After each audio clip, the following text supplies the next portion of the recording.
5-ші батальон командирі полковник Сокеев.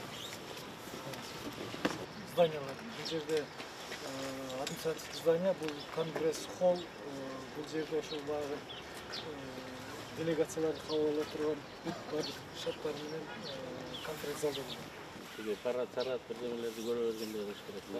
Анан кантандарды аябай көп чыгат.